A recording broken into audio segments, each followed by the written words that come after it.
అంటే మహాత్ములంతా అక్కడికి వెళ్ళిపోయారు. చివరికి చక్రభజన చేసేవాళ్ళు శివద్వేషులు మిగిలారు. అందరూ శివద్వేషులు కాదు కానీ భయం, దక్షుడి మీద భయంతో అక్కడ ఉండిపోయారు. కొంతమంది ఇందులో కొంతమంది కొన్ని తోట కడతారు, వాడు అందరికీ ఇష్టపడి వెళ్తారు, భయంతో పెడతారు. ఎందుకు వచ్చింది అని వీటికి దూరంగా వెళితే ప్రమాదం ఉంటుంది, వాడి వ్యతిరేకంగా మాట్లాడటం మంచిది కాదు అనుకుంటారు. క్రమంగా యజ్ఞం సాగింది. సంవత్సర కాలం దక్షుడు యజ్ఞం చేశాడు. ఇప్పుడు దక్షారామం అంటున్నామే, అదే దక్షుడి యొక్క ఊరు అనమాట. అది మన నోట్లో పడి దక్షారామం కాదు ద్రాక్షారామం అయిపోయింది. ద్రాక్ష పళ్ళు కాదు, బత్తాయి పళ్ళు కాదు, దక్షుడి యొక్క ఆరామం. ఆరామం అంటే తోట. తోటలో ఆయన యజ్ఞం చేశాడనమాట. ఈ యజ్ఞానికి సమస్త లోకాలలో ఉన్న దేవతలు వచ్చారు. వచ్చిన వాళ్ళందరికీ భోజనంలో కూడా కానుకలు కూడా ఇచ్చేటట్టు. కొంతమందికి నగలు, కొంతమందికి బట్టలు, కొంతమందికి భూములు, ఇలా రకరకాల ఏ వస్తువులు కావాలంటే ఇచ్చాడు. అసలు ఏం చేసేవాడు? నిజంగా వాడు శివుడి మీద ద్రాక్షం పక్కన పెట్టి యజ్ఞం గట్టిగానే చేశాడు. బంగారపు నగలు గుట్ల గుట్లుగా పోలీసారట. వెళ్ళిన వాళ్ళంతా ఎవరికి తోచిన నగలు వాడు పెట్టుకోండి. నెక్లెస్ గా ఉంటే నెక్లెస్, నెక్లెస్ గా ఉంటే నెక్లెస్, ఏం కావాలంటే పెట్టుకుంటారు. అసలు నెక్లెస్ ఉంటే అలా వచ్చింది. అన్ని నెక్లెస్లు ఎక్కడ మెడదంతా గొలుసులే, ఉంగరాలు పెట్టుకున్నారు కొందరు, మంచి మంచి బట్టలు పెట్టుకున్నారు కొంతమంది. ఇక భూలోక వసూలైతే భోజనాలు తీసుకొచ్చి సంతోషపడ్డారు. దేవతలకి భోజనం అక్కర్లేదు కానీ భూలోక వసూలు మాత్రం భోజనం అంటే బాగా ఇష్టం. పులిహార, దద్యోధనం, కట్టుబాగలి, పాయసం. ఆ పాయసం అయితే కలాగా ఒక వరదగంట ప్రవహించింది. కానీ మూసీనది డ్రైనేజీ వరదలో ప్రవహించినట్టుగా పాయసం ప్రవాహంగా వెళ్ళిపోయినారు. పోసేటే పాయసం. ఆ పాయసం తిని అందరూ ఆనందపడ్డారు. అసలు మధ్య పాయసం బాగా చేసిన వాళ్ళు దొరకట్లేదు కానీ బాగా తీపి వేసి పాయసం చేసి ఆ పాయసం వడ్డిస్తూ ఉంటే తెల్లవాడు ఆనందపడిపోవాలండి. ఇలా మనం చేశారు పాయసం. అంటే మసాలా లేదు, షుగర్ పేషెంట్ కోసంట. షుగర్ పేషెంట్ పాయసం తీయడం మహానికి పాయసం అంటే రాబోయేడు కోసం నీకు షుగర్ తెల్లలేవు ఎందుకంటే కష్టాలు దగ్గర పాయసం ఉండదు. ఆయాసాది 6 లీటర్ల పాలు బాగా మరిగించి 6 లీటర్లు అందులో ఒక్క అర కేజీ బియ్యం పోయాలి, గుర్తుపెట్టుకోండి. అంతేగాని 10 కేజీలు బియ్యంట ఉడికాక ఇక్కు పిల్లలతో పాలు పోసి, అసలు పాలతో ఇక్కు పిల్లలతో పాటు ఇలా కొంచెం పాలు పోసి ఏదో ఎంత నల్ల మొక్క వేసి చచ్చినంలో జీడిపప్పు వేసి వేస్తున్నారు వడ్డిస్తే ఇదేవాడు ఏం చెప్పాడు ఏమనంటే ఇందులో కొంతమందికి లోపల ఫ్యాక్టరీ ఉంది అన్న వాళ్ళ కోసం పులిహోరండి. పెట్టుకోండి, ఎక్కడికైనా యాత్రకి వెళ్తే 6 లీటర్ల పాలకి అర కేజీ బియ్యం ఇయ్యాలి. అలాగే అక్కడ 200-300 మంది వచ్చారనుకోండి, శుభ్రంగా 50 లీటర్ల పాలు కూడా ఇక్కడ ఒక్కరోజు పక్కన కూడా డొనేషన్ ఇస్తారు. డొనేషన్ ఫర్ పాయసం. రేపు ఎప్పుడన్నా మనం భవిష్యత్తులో గృహప్రవేశంలో అలాంటి పాయసం చేయాలి. అలా శుభ్రంగా పాలు బాగా మరిగాక అందులో అమ్మాయి 5-6 కేజీలో 10 కేజీలో బియ్యం వేసి అప్పుడు ఉడికాక 8 బియ్యం 10 కేజీలు వేసామా 10 కేజీ జీడిపప్పు వేయండి. ఒక అర కేజీ కిస్మిస్ మరొక బెల్లం పసరా వేయండి. అప్పుడు అది తయారైతే వస్తుంది స్వర్గానికి దగ్గర దూరానికి వచ్చి శుభ్రంగా పాయసం కావాల్సిన తిని అప్పుడు సాయంకాలం ఇలాగా గుడి పొడి మొదలెడితే ఈ తెల్ల నరగల కోసం గుడి పొడి చేసేసి బాగుపడి గుడి పొడి చేసిన అలాంటి పాయసం పెట్టాలి. ఆ పాయసం చేసిన రోజు మాత్రం గురువుగారిని ఆహ్వానించారు. అప్పుడేమో మీరు తినేది ఏమీ లేని రోజులు గురువుగారు రండి అంటాం. అప్పుడు ఏమంటే బాగుంటుంది తమ పార్వతీ పదే పాయసం కర్తమం అన్న మాట వాడే కాబట్టి కర్తమం అంటే బురద. పాయసం అలా వడ్డిస్తుంటే కదా బురద అయిపోయింది కండి, నేల మీద పడి కాళ్ళ మీద పడింది. మళ్ళీ వడ్డించేవాడు వేడి వేడి పాయసం కాళ్ళ మీద పోసుకోలేదు, పొక్కులు వచ్చాయి. కాస్త గోరువెచ్చమైన పాయసం వడ్డించాడు. ఇవన్నీ తిన్నాను, సంతోషించారు. ఎవరి దాని వాడు వెళ్ళిపోయారు. ఒక రోజున కైలాస పర్వతం మీద సతీదేవి చెలికత్తులు జయ విజయులతో కూర్చుని జయ విజయ ఈ మధ్య మా పుష్టి కాలేదు ఎవరితో పుట్టి విశేషం అనుకుంటుంది. సరిగ్గా ఆ సమయంలో ఆకాశంలో విమానాలు తిరుగుతున్నాయి, జామని వెళుతున్నాయి, ట్రాఫిక్ జామ్ లేకుండా. ఆకాశంలో దేవ విమానములు ఒకదాని ఒకటి ఢీకున్నా అవి పగలవు, మన విమానాలు అయితే మరి దానికి ఎయిర్పోర్ట్ రన్నవే పరిగెత్తాలి, మరి పరిగెత్తినప్పుడు ఉదయం కూడా ఢీ పట్టేవి. సునాపలతో కిందకి సరిగ్గా దిగకపోతే ప్రమాదం, మరణం వస్తే ప్రమాదం, మంచు వస్తే ప్రమాదం, చివరికి దిక్కుమాల గర్భ వచ్చిన ప్రమాదం. దివ్య విమానములకు ఆ ఇబ్బంది లేదు. ఈ విమానములు ఆకాశంలో కైలాస పర్వతం పక్కల నుంచి తెగబెట్టిపోతున్నాయి, మోతలు చేసుకుంటూ. ఏమిటి ఇన్ని విమానాలు పెడుతున్నాయి?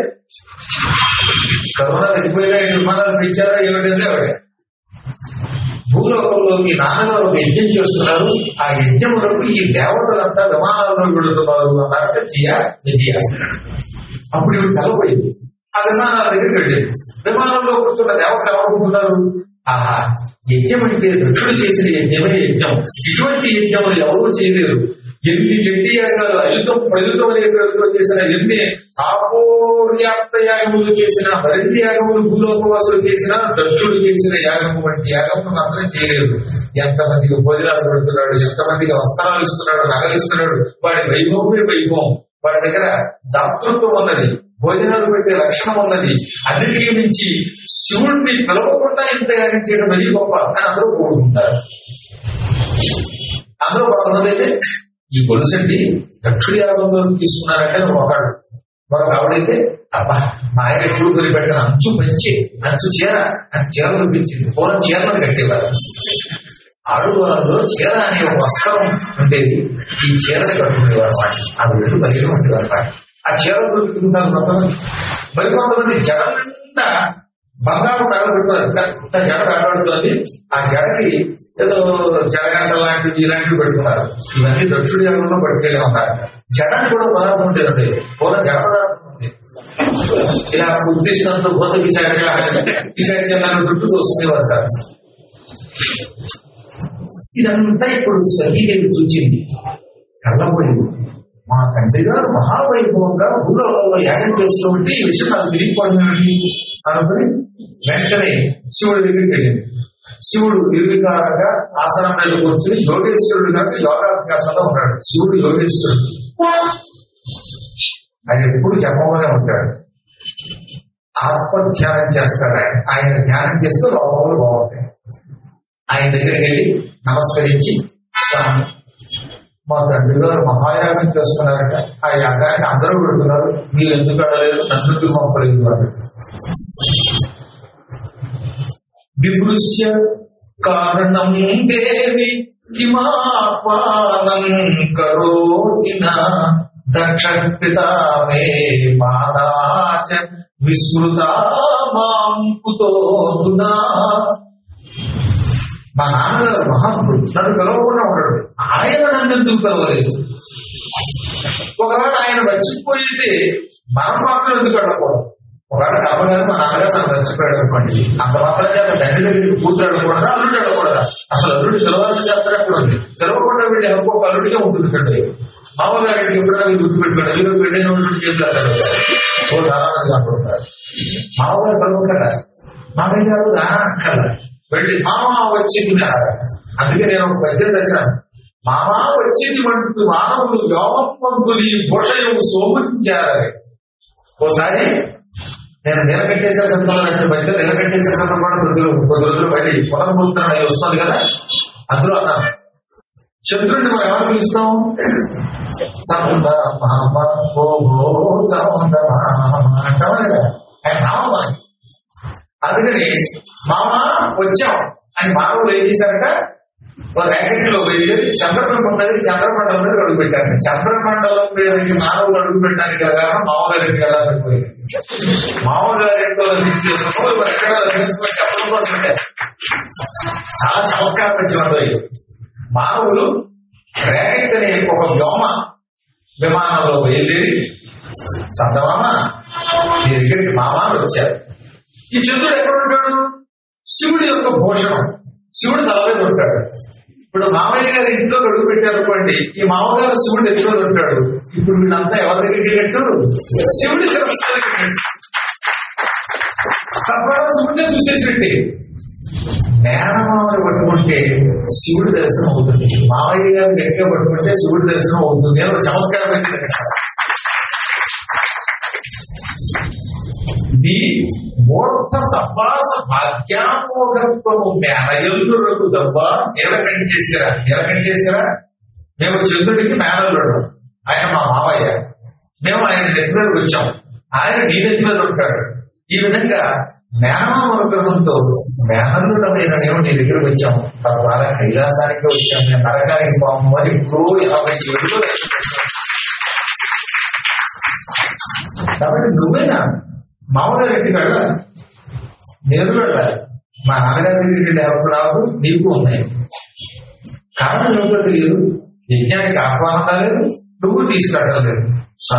మనం పెడదామా అనగా ఆయన చిరునవ్వులేదు. లేదానా ఈ యజ్ఞమే నాగేంద్ర ద్వేషంతో మీ నాన్నగారు నిర్వహిస్తున్నాడు, కేవలం నాగేంద్ర ద్వేషంతో యజ్ఞం నిలబెట్టాడు. ఆయన ఇప్పుడు యజ్ఞం చేసే అవసరం లేదు. రుద్రుడికి వాటా ఇవ్వకూడదు యజ్ఞములో అని అరుద్రం యాగం కరోమి అని సంకల్పం చేశాడు. అందులో యజ్ఞంలో అందరినీ పిలిచాడు, అడగలేదు. నాకు మండపం లేదు, యజ్ఞ గుండం లేదు, యజ్ఞంలో ఆహుతులు లేవు, కలశ స్థాపన లేదు, రుద్ర కలశం కూడా స్థాపించలేదు. మరి కలశం స్థాపించలేదు పర్వాలేదు. నెయ్యి వేసేటప్పుడు యజ్ఞంలో నెయ్యితో కూడా చెరువు అని ఒకటి వేస్తారు, అంటే వండిన అన్నం లేక నవధాన్యాలు ఇలాంటివి వేయాలి. వేసేటప్పుడు ఏమనాలి, ఓం రుద్రాయ స్వాహ రుద్రాయ యదన్నమ అని రుద్రుడి కోసం ఇది నాది కాదు రుద్రుడిది అని నెయ్యి పోయాలి. అప్పుడు నేను రెండు తీసుకుంటాను. ఇప్పుడు ఆయన రుద్రాయ స్వాహ అన్నాడు, ఇంద్రాయ స్వాహ అన్నాడు, అగ్రయ స్వాహ అన్నాడు. అక్కడికి ఎవడికి నివృత్తికి అందరికీ అవబుద్ధులు ఇచ్చాడు, ఎక్సెప్ట్ మైసెల్ఫ్, నాకు మాత్రం ఇవ్వలేదు. కాబట్టి ఈ యాగానికి వెళ్ళకూడదు, వెళితే అవమానం కావచ్చు. మనమంటే గౌరవం లేని చోటికి ఎప్పుడు వెళ్ళకూడదు కదా. మనమంటే ఇష్టపడే చోటికి వెళ్ళాలంటే ఇష్టం లేని వాడికి ఎన్ని రకాలుగా ప్రయత్నించినా ఇష్టం కాదు. నా పురాణం మీకు ఇష్టంగా వచ్చారు, నేనంటే ఇష్టం లేని వాడికి ఎంత బలాత్కారంగా తీసుకుంటే వాడు 2 దగ్గర నాకే ద్వేషం ఉంది కదా. వాడు కాదు వాడిని గౌరవంగా అదివరకులను లేకపోతే ఆవసాలు అరిచి కయ్యం అరిచేవాడు పిలిస్తే వాడు వచ్చి పెట్టాడా, వింటే ఉపయోగం. కాబట్టి అనవసరం. మా నాన్నగారికి అలా ద్వేషం ఉండదండి మీరంటే అది పాపం పడి అమాయకంగా సరిగ్గా అమ్మకి అన్ని తెలుసు, ఈ శరీరం విడిచిపెట్టాలి కాబట్టి ఆవిడ అమాయకంగా మా నాన్న కూడా అలాంటి వాడా నిన్నెందుకు ద్వేషిస్తాడు అన్నది ఒక అద్భుతమైన మాట చెప్పాడు. నిరహంకార నిరస్తపాపసుజనానింద్యోల్లసకీర్తి కొందరు కావిల్చి అశక్తులై మనములను దందహ్యమానేంద్రియాగురులై ఊరగ మత్సగింతురు మహాత్ముండీశ్వరుండైన ఆహరితో భక్త విరోధము గడరు దైత్య శ్రేణి సంతంబునం.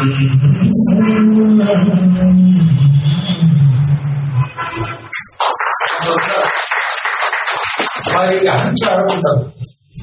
అహంకారం లేని వాళ్ళని నిరహంకారులు అంటారు. ఇక పాపము చెయ్యని వాడిని నిరస్త పాపుడు, అంటే ఎప్పుడు వాడి దగ్గర పాపం ఉండదు. అహంకారం లేదు, పాపము లేదు. అందుకని ప్రజలు వాళ్ళని ఏమంటారు అన్నమాట, మంచివాడు అన్నారు, సుజనులు అన్నారు. మళ్ళీ గుర్తుపెట్టుకోండి, అహంకారం లేదు, పాపము లేదు, అందరి చేత కీర్తింపబడే మంచివాడు. అటువంటి వాళ్ళ కీర్తి అనింద్య ఉల్లస కీర్తి, ఎవరు నిందించడానికి వేలు పెట్టడానికి వీలు కాని పవిత్రమైన కీర్తి. ఆ కీర్తి ఒక్కొక్కటి అలా వస్తూనే ఉంటుంది, ఉద్దంతా పెరుగుతూనే ఉంటుంది. ఎంతమంది ఎన్ని ప్రయత్నములు చేసినా వాళ్ళ కీర్తి పోదు. ఎవరో డిజైన్ కొడితే నాకు వచ్చే నష్టాలు ఉంది వాడి వరకు డిజైన్ అయిపోతుంది.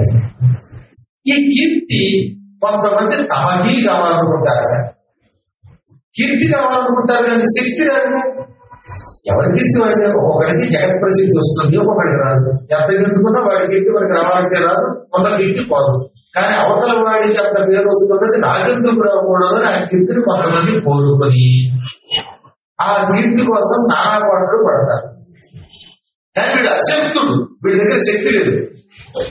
ప్రాణం అందరూ చెప్తే వింటారా మీరు? కొంతమంది చెప్తేనే వింటారు, ఎందుకంటే అవతల చెప్పేవాడు మీకు అర్థమవుతుంది, మీకు ఆనందం కలిగిస్తుంది. కానీ 100 మంది పోరాడేప్పుడు లేదు. మన అందరికీ ఎంత జనం వస్తారంటే రాదు. 10 మందికో 15 మందికో భగవంతుడు ఇచ్చిన వరం ఉంటుంది, స్వరం ఉంటుంది, వారు చెప్పింది అర్థమవుతుంది, వారి దగ్గర పాండిత్యం ఉంటుంది కనుక వారు ఎక్కడ చెప్పినా ఇలా ప్రత్యక్ష ప్రసారమో పరోక్ష ప్రసారమో యూట్యూబ్ లో లక్షల మంది చూస్తారు. ఈ శక్తి లేకపోతే వాడేం చేస్తారు? ఒకరోడు నా దగ్గరికి ఎందుకు రావడం లేదు, నా పురాణం ఎందుకు రావడం లేదు, నాకెందుకని ఇంత ఫాలోయింగ్ లేదు అని ఏడుస్తాట. అప్పుడు ఏమవుతుంది? కొత్త కొత్త ఉడికిపోతాడు లోపల. వాడికి జనం పెడుతున్నారు, నాకు రావడంలా. వాడిని పొగుడుతున్నారు, నన్ను పొగడడం లేదు. చివరికి ఇది వాడి మీద ద్వేషంగా పరిణమిస్తుంది. వాడితో విరోధం పెంచుకుంటాడు. వాడిని తెగ తెచ్చడం మొదలెడతాడు. వాడి మొహం వాడికి ఏమి రాదండి, తెచ్చడం మొదలెడతాడు. మనం చూస్తూనే ఉంటాం కదా. నాయన పుష్కరాల్లో గోదావరిలో స్నానం చేయండి అన్నాడు ఒక మహానుభావుడు. ఆయనకు వచ్చిన కీర్తి వీడికి రాదు కనుక పుష్కరాల్లో స్నానం వద్దు అంటాడు ఒకడు. కాబట్టి ఇది ఈర్ష్య, ఇది ఒక మాత్సర్యం. దానివల్ల ఏమైపోతాడు అనమాట, చివరికి ఎందుకు పనికిరాకుండా పోతాడు. దానికి ఉదాహరణ చెప్తారు. రాక్షసులకు విష్ణు అంటే ఎందుకు ద్వేషం? విష్ణువు దగ్గర ఉన్న అపార శక్తి వాళ్ళ దగ్గర లేదు కనుక. ఆయన పరమాత్ముడు, సర్వవ్యాపకుడు.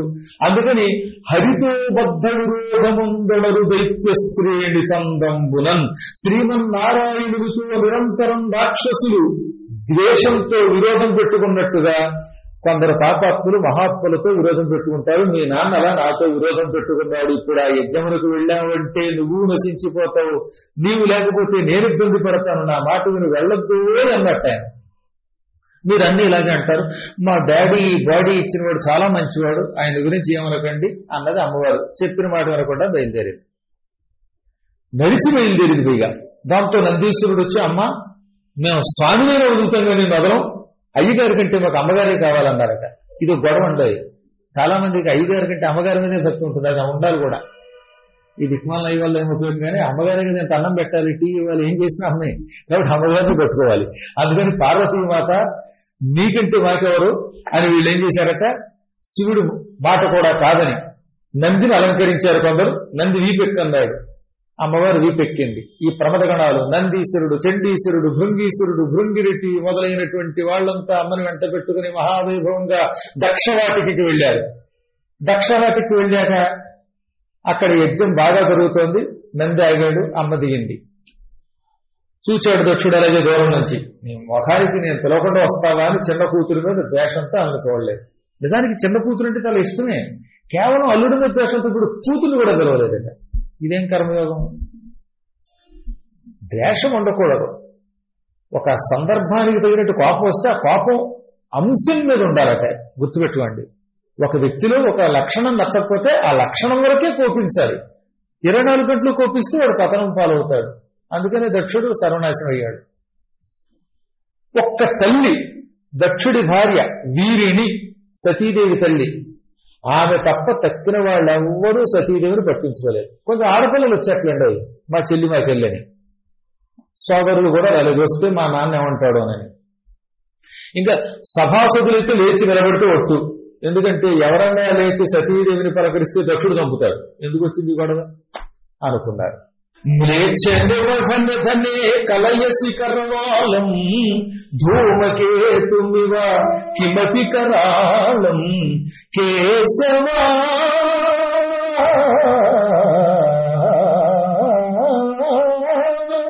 కేశవాకృత కైకి శరీర జయ జగదీశ హరే జయ జగదీశ హరే. మనకు భక్తజీవుడు ఇచ్చిన గొప్ప సందేశం అది. ఆయన చేతిలో ఒక కత్తిని, తోకచుక్క లాంటి కత్తి ధరిస్తాట. ధూమకేతుమివ అంటే తోకచుక్కలా ఉంటుంది అది. అవతల శత్రువులకి నాశనం తెచ్చిపెట్టేది అది. కరాళం మంచి పదును వంకర కలిగిన కత్తిటది. ఆ కత్తిని పుచ్చుకుని మ్లేచ్ఛ నివహననే ఈ మ్లేచ్చులు, ఈ పచ్చితరకాల సమూహాన్ని నాశనం చేసి పారేస్తాడు. నిధనం అంటే చంపేయడం. వాళ్ళని చంపడం కోసం చేతులు కత్తి పుచ్చుకుని ఆ పాపాత్ముల తలలు పట్ట పట్ట పట్ట నరికేస్తూ ఉంటే ఆ నెత్తురు మహాప్రవాహంగా వెళ్లి అందులో ఈ దిక్కుమాల గడ్డాలు నాచుల్లాగా, ఈ తలలు చేపల్లాగా, చేతులు కళ్ళు మొసళ్ళలో కొట్టుకుపోతూ ఉంటాయట.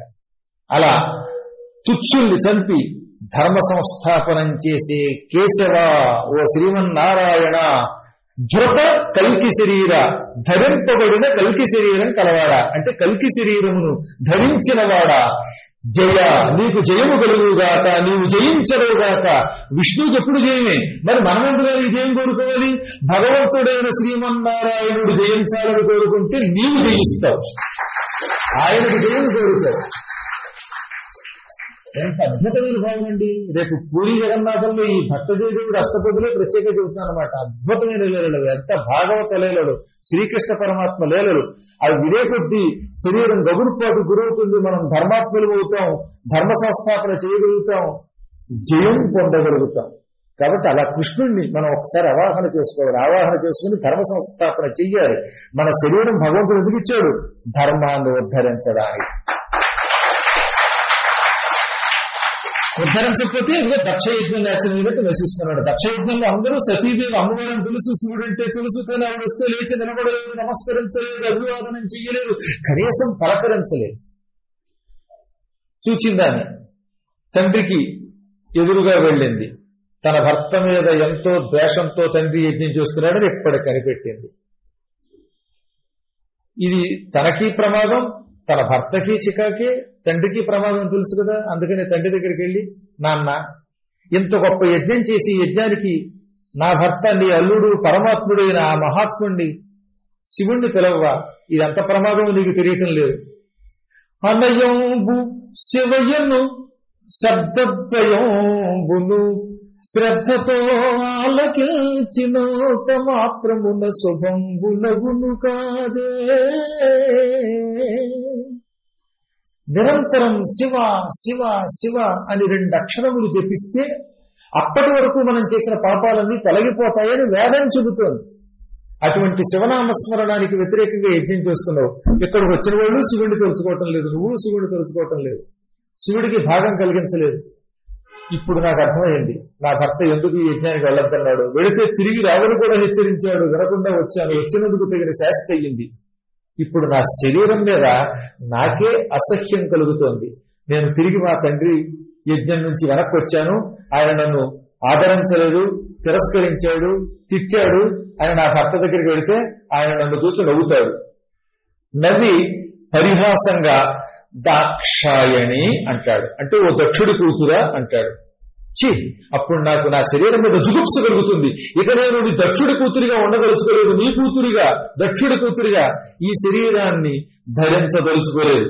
శరీరం విడిచిపెడుతున్నాను, నీ యజ్ఞం నశిస్తుంది, ఇక్కడున్న వాళ్ళందరూ తగిన శాస్త్ర అనుభవిస్తారు అని పలికి వెంటనే కాలి బొటన వేలు నేల మీద రాసి అందులోంచి యోగాగ్ని ప్రజ్వరల్ల చేసుకుంది. అందులోంచి భయంకరమైన అగ్ని పుట్టింది. ఆ అగ్నిలో అమ్మ కాలి బూడిదైపోయింది. ఆవిడ శరీరం పూర్తిగా బూడిదవ్వలేదని మీకు ఇదివరకు కూడా చెప్పాను. కొంత భాగం కాలింది, కొంత మాత్రం నల్లగా కట్టెలా అయిపోయింది. ఆ కట్టెలాంటి శరీరాన్నే శివుడు భుజం మీద వేసుకుని తెగ తిరిగాడు. తిరిగితే ఆ శివుడు వేడి, శివుడి బరువు భూమి తట్టుకోలేకపోయింది. శివుడు ఈ కాలిపోయిన శరీరాన్ని భుజం మీద వేసుకుని సమస్త లోకాలు తిరిగాట, ఉన్మాదిని తిరిగాడు. అప్పుడు ఏమైపోయింది, భూమి మీద కాలు పెడితే భూమి కిందకి దిగిపోయింది, కంపించింది, కొంపలు కూలిపోయాయి, ప్రళయం వచ్చింది, పర్వతాలు విరిగిపోయాయి. స్వర్గంలో కడుగు పెడితే స్వర్గం కదిలిపోయింది, పాతాళాన్ని పెడితే పాతాళం కదిలిపోయింది. ఈ విధంగా భూలోక, భూర్లోక, సువర్లోక, మహర్లోక, జనలోక, గోలోక, తపోలోక, సత్యలోకాలు, ఓతల, వితల, సుతల, తలాతల, రసాతల, పాతాళాది భూర బ్రహ్మాండములన్నీ కంపించిపోయాయి. సృష్టికి అకాల విధ్వంసం కలిగింది, అకాల ప్రళయం వచ్చింది. అందరూ కలిసి దేవతలు ఏం చేశారు, విష్ణువు దగ్గర మొరపెట్టారు. శ్రీమన్నారాయణ రక్షించు రక్షించు. శివుడు ఉన్మాదంతో సతీ శరీరం భుజం మీద వేసుకుని అటు ఇటు తిరుగుతున్నాడు, దానివల్ల లోకాలు నశిస్తున్నాయి అనగా శివుడి ఎడమ భుజం మీద సతీదేవి శరీరం ఉన్నంత వరకు ఈ అకాల ప్రళయం ఆగదు. ఆయనకి కోపం తగ్గదు, ఉన్మాదం తగ్గదు, బాధ తగ్గదు. ముందు శరీరం దూరం చేసేద్దాం అన్నట్టే. మన లక్షణమే అది కూడా కొంత. శివుడు మన వంటి ఒక మానవ లక్షణం తెచ్చుకున్నాడు. ఎవరన్నా బతుకున్న వాళ్ళ మీద ప్రేమ ఉంటే వాడి శరీరం అక్కడ ఉన్నంతవరకు ఏడుస్తూనే ఉంటాం కదండి. దహనం అయిపోయాక క్రమంగా మనకు ఆ బాధ తగ్గుతుంది అనమాట. ఆ శరీరం చూసినప్పుడల్లా అయ్యో బాబో నేను ఏడ్చేసి గుండెలు బాగా చేసుకుంటారు. అదొక విచిత్ర లక్షణం అనమాట. 2-3 రోజులు అందుకే శవాన్ని అట్టే పెడితే ఈ ప్రేమ కలిగిన వాళ్ళు ఎంత గుండెలు పడుకుంటారో తెలుసా. భార్య మీద ప్రేమ ఉంటే భర్త ఏడుస్తాడు, అయ్యో పోయావా, నువ్వు నాకు రోజు 12 ఇడ్లీ పెట్టేదానివి, ఇప్పుడు నాకు లేకపోతే 12 ఇడ్లీ ఎవరు పెడతారు, చట్నీ ఎవరు వేస్తారు అలాగే భార్యామణి అయితే భర్త మీద ప్రేమ ఉందనుకోండి, రోజు వారి ఇడ్లీ చెరో కారడదని తినేవాడు, రేపటి నుంచి 12 ఇడ్లీని ఒక్కరి దాన్ని ఎలా తినగలను అని ఏడుస్తారు. అదొక బాధ, అదొక దుఃఖం. ఇదో విచిత్రం నేర్పినాను విన్నాను, అందుకే చెప్తాను. ఇప్పుడు నేను చెప్పింది కల్పితం కాదు, నిజంగానే ఒక ఆవిడ అలాగే ఏడ్చింది. ఓ ఊళ్ళో పల్లెటూళ్ళలో పురాణం చదువుతుంటే ఏడుపు కొరబడి ఏమిటాన్ని వెళ్ళా. తీరా పెడితే ఆవిడ ఏమిటో ఏడుపు, రోజు 12 ఇడ్లీ వేసేదాన్ని, చట్నీ చేసేదాన్ని, నేతిలో ఉంచుకుని చెరువు అరడవరం తినేవాళ్ళం. ఇప్పుడు మొత్తం డబలో నేను ఒక్కదాన్ని తిన్నా, నా కోసం 12 ఇడ్లీ వదిలేసిపోతావా? ఇదేం కూడా ఇదేం ఏడుపు బాబు. ఏంటో విచిత్రంగా ఉంటాయి ఏడుపుల్లో కూడా. రోజు రాత్రిపూట లాగి ఒకటి బుర్ర మీద కొడితే కన్నా నిద్ర పట్టదు, రేపటి నుంచి ఎవరు కొట్టాలని ఒకడు. మీరు నవ్వుతారా? నిజంగా నవ్వుతారు. కానీ ఆ పల్లెటూళ్ళలో జరిగిందనమాట. రోజు పడుకునే ముందు ఆవిడ నెత్తి మీద కొట్టడం అలవాటు. భర్తని నీ మొహం అని దెబ్బ కొడితే ఠంగా ఆయన బుర్ర పోయలేక తగిలిందా దెబ్బ అని అప్పుడు నిద్రపోయేది. ఇప్పుడు వీడికి బాగా ఆయన పోయాడు, రేపటి నుంచి ఎవరు కొట్టాలి? చూస్తూ ఆయన కొడితే తాతగారిని బాగుండదే. ఇలాంటి ఏడుపులు చాలా విచిత్రంగా ఉంటాయి అన్నమాట. ఏం చేస్తాం? సరే, మొత్తం మీద ఏది ఏమైనప్పటికీ కూడా ఈ శరీరం ఉన్నప్పుడు కొంతవరకు ఇంకా దుఃఖం ఉంటుంది. అదే శరీరం దూరం అయితే క్రమంగా దుఃఖం తొలగిపోతుంది. అదే కాల ప్రభావం అంటారు. కాలమే దుఃఖం తొలగిస్తుంది అనమాట. అందుకనే విష్ణుస్తు త్వరయా తత్ర ధనురుద్యమ్య మార్గణై చిచ్ఛేద అవయవాన్ స్థాని తత్తత్ స్థానేషు తే పతన్. వెంటనే విష్ణుమూర్తి భగవంతుడికి అమ్మవారిని దూరం చేయాలనుకున్నట్ట ఆ శరీరాన్ని. ఇదంతా వాళ్ళు లేరే కదండి, శివపార్వతులాడే ఒక విచిత్ర లేలా. అమ్మ సతిగా శరీరం విడిచిపెట్టాలి, పార్వతిగా పుట్టాలంటే. అందుకని విష్ణువు